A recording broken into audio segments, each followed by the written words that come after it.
The 2026 FIFA World Cup was supposed to be the most historic football tournament ever staged. And by almost every measure on paper, it still is. 48 nations, 104 matches, 16 cities spread across 3 countries. The biggest, most ambitious World Cup in history. For years, fans were told one thing: book early or pay the price. Hotels would fill up in hours. Resale tickets would go through the roof. If you weren't fast, you'd miss your chance entirely. The warnings were loud, they were constant, and they made sense. This was supposed to be a once-in-a-generation event on North American soil. But something strange has started happening. Something nobody really expected this close to kick-off. Hotel prices in several host cities aren't just leveling off, they're actually dropping. Resale ticket prices have slid more than 20% in under a month. Rooms that fans were told to reserve years in advance are still available. And instead of the sellout frenzy that everyone predicted, parts of the hospitality industry are looking at their calendars with something closer to anxiety. So here's the question nobody was expecting to ask in June of 2026. Why are the hotels, for the biggest World Cup in history, struggling to fill up? And more importantly, what does that tell us about the real state of this tournament right now? Let's go back a little, because to understand where things stand today, you need to understand what was promised when FIFA awarded the 2026 World Cup to the United States, Canada, and Mexico back in 2018. The economic projections were enormous. Host cities were told to expect surges in tourism revenue unlike anything they'd seen before. The tournament was expanding from 32 teams to 48. The number of matches was jumping from 64 to 104. More games meant more fans. More nights in hotels, more spending in restaurants, more everything. Hotels in several host cities responded by significantly hiking their nightly rates, anticipating the kind of demand surges that typically accompany a global mega-event. Some properties blocked off entire reservation windows for the tournament period, refusing regular bookings so they could offer premium World Cup packages. A report from FCM Consulting found that 13 of the 16 host cities saw year-over-year rate increases of at least 80% per night. In some places, the jump was even steeper.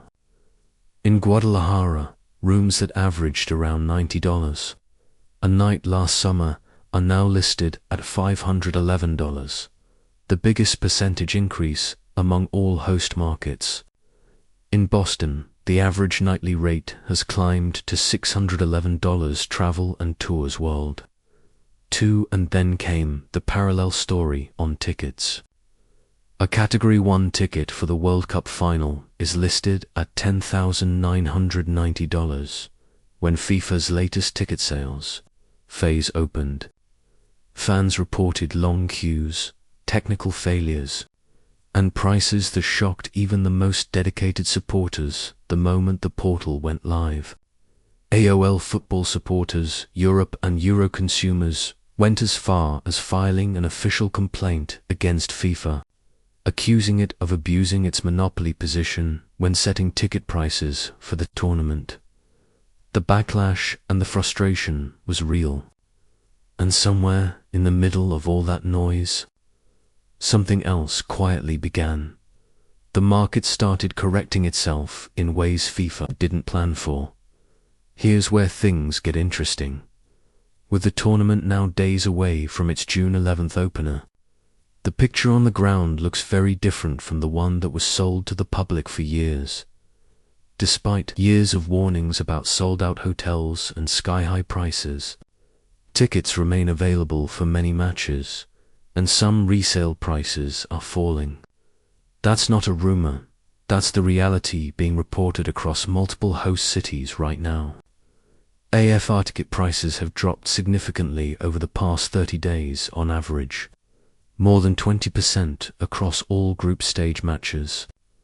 On the resale market, one group stage game has already dropped below $100 per ticket, with several matches still showing more than 1,000 tickets available.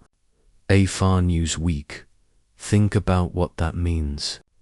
A tournament that was supposed to create a frenzy of demand, a tournament where fans were warned they'd be paying thousands just to get in the door, now has matches where you can find a ticket for less than the price of a decent dinner. But that's only part of the story. The hotel situation is where things get more complicated. In cities like Boston, Dallas, Los Angeles, Philadelphia, and Seattle, the American Hotel and Lodging Association says that up to 70% of the rooms initially reserved by FIFA were cancelled. 70%. That's not a minor adjustment. That's a massive wave of inventory suddenly flooding back into the market. In Philadelphia alone, FIFA cancelled the reservations for thousands of hotel rooms without initially giving a clear explanation, sparking speculation and concern from hotel operators who had spent years preparing for this moment. FIFA later clarified that this kind of overbooking and release is standard practice as the tournament gets closer and required numbers become clearer. But for hotels that had already turned away regular bookings to hold those blocks, the damage was already done. Hotels that had initially reduced availability for general bookings are now facing the challenge of filling rooms at expected premium rates during the tournament period. And the window to fix that is closing fast. Travel and Tour. World One Hotel in Seattle reported that their occupancy for June is currently running about 7% below where it was at this same point last year, in a year without a World Cup. Now, this is where things change, because context matters enormously here. This isn't the first time a mega-event has produced a gap between what was promised and what actually happened. Major sporting events have a long history of projections that outrun reality. The 2022 World Cup in Qatar was a fascinating case study on its own. At the 2022 World Cup, ticket prices ranged from $70 to $1,600 after matches were announced. Compare that to 2026, where a Category 1 final ticket was initially listed at over $8,000, and you start to understand why fans pushed back so hard. But here's the bigger issue. The 2022 World Cup was concentrated in a single small country with tightly controlled hospitality. Everything was bundled, managed, and centralized. The 2026 tournament is the opposite, geographically fragmented across an enormous landmass, with fans expected to make their own way between cities, manage their own accommodation, and navigate an economy that priced everything as if demand would be infinite. The geographic spread of the 2026 World Cup actually favors a different kind of fan behavior. Fans move between cities, adjust routes depending on how their national teams progress, and book along the way rather than committing months in advance. Hotels that locked in premium prices and blocked off availability based on early projections didn't fully account for that reality. This matters because it reveals something deeper about the 2026 World Cup's commercial model. The 2026 World Cup may be massive in audience, television revenue, and ticket sales, and still leave an uneven feeling across parts of the local economy. Selling millions of tickets doesn't guarantee full hotels if the entire ecosystem becomes too expensive, too uncertain, or too difficult to navigate. And FIFA isn't entirely blameless here. The organization's use of dynamic pricing a system where ticket costs fluctuate based on demand, created an environment of unpredictability that made fans hesitant to commit early. Dynamic pricing was already a flashpoint during the FIFA Club World Cup hosted in the US earlier, with ticket prices dropping significantly for some matches, a preview of what's now playing out on a much larger stage.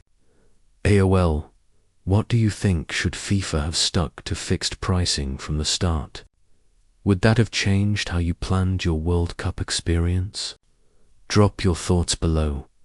Let's talk about what this actually means for the people at the center of it, the fans and the players, for supporters, who saved for years to attend this tournament. The price story has been a Many fans who bought tickets early at peak prices are now watching those same matches trade on the resale market at a fraction of what they paid. That stings. And for fans from countries like Colombia, England, Ecuador, Brazil, and Argentina, among the most in-demand nations for ticket requests, the cost of following your national team through multiple rounds could easily run into thousands of dollars in ticket fees alone, before a single hotel, night, or flight is counted. AOL fan organization, Football Supporters Europe, described the current prices as extortionate and called on FIFA to immediately pause ticket sales until a solution that respects the tradition, universality, and cultural significance of the World Cup is found, calling it a monumental betrayal. ESPN, FIFA did respond. After global backlash, FIFA slashed the price of some tickets, announcing $60 seats for every game at the tournament, including the final, to be allocated to the national federations of the teams playing.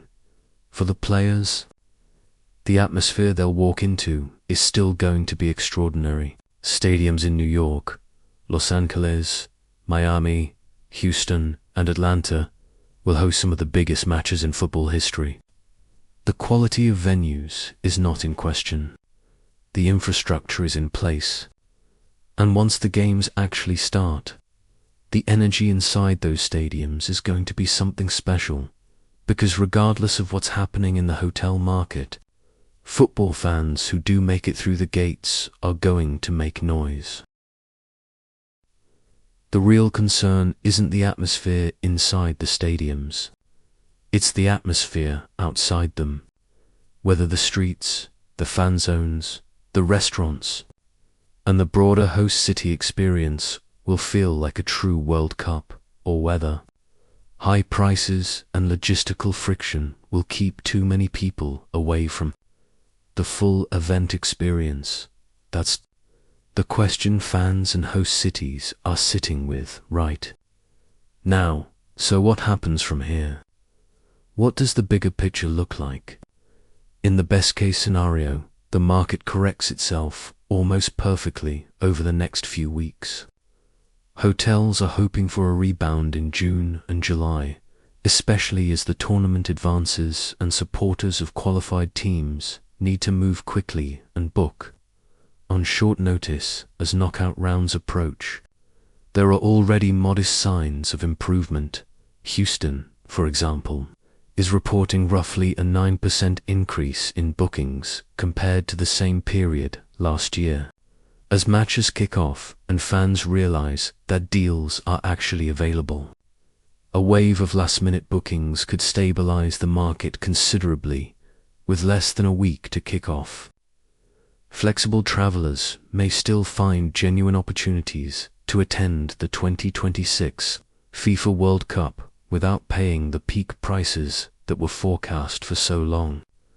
That's actually good news for a certain type of fan, the spontaneous, adaptable supporter who can move on short notice. In the more cautious scenario, the hotel shortfall persists through the group stage, and host cities end up with a World Cup that generates massive global broadcast revenue for FIFA, while leaving local businesses with an experience that falls short of what was projected. The economic ripple effect from underoccupied hotels is real. It flows through to restaurants, transport, retail, and the entire local visitor economy. FIFA, for its part, will likely point to attendance figures and broadcast numbers as proof that the tournament was a success. And by those measures, it probably will be. The football will be exceptional. The stakes will be enormous. But the lesson for future mega events is already being written. Pricing the everyday fan out of the experience doesn't just hurt fans, it hurts the whole ecosystem that makes these tournaments feel truly alive. Here's a question worth thinking about. If tickets and hotels had been priced at 2022 Qatar levels, do you think we'd be having this conversation right now? Would you have booked earlier? So here's where we are on June 5th, 2026, 6 days before the biggest World Cup in football history kicks off. The tournament is happening. The stadiums are ready. The teams are preparing. 48 nations are about to compete across 16 cities in a format that has never been tried at this scale before. But running underneath all the excitement is a story that the industry is quietly processing. Hotels that bet big on premium pricing are adjusting. Resale ticket values have slid more than 20%. Thousands of reserved hotel rooms have been released back into the market. And fans who were told to prepare for the most expensive World Cup experience ever are now finding that, in some cities, the sellout panic never actually arrived. FIFA navigated the criticism on tickets, at least partially, by introducing $60 supporter tier seats. But questions about whether that was enough, and whether it came too late, are still being asked. What this tournament ultimately becomes, not just on the pitch, but in the streets, in the stands, and in the lasting memory of the fans who were there, will depend on the next 6 weeks. The football starts on June 11th, and when it does, a lot of these conversations will fade into the background, because football has a way of doing that. The first goal of a World Cup has a way of making everything else feel very small. But the questions being asked right now about pricing, accessibility, and what it actually costs to be a fan at the world's biggest sporting event, those aren't going away after the final whistle. They're going to shape how the next World Cup is planned. And the one after that, what do you think FIFA should have done differently? And with prices dropping and rooms still available, is this your chance to still make the trip? Let us know in the comments. We'd genuinely love to know where you're watching the 2026 World Cup from. If this breakdown gave you something to think about, hit like and subscribe. We cover the stories behind the sport, not just the sport itself. Every new video drops here first. And there are a lot more FIFA 2026 stories still to tell. This story is still developing. And as always, football never stays quiet for long. See you in the next one.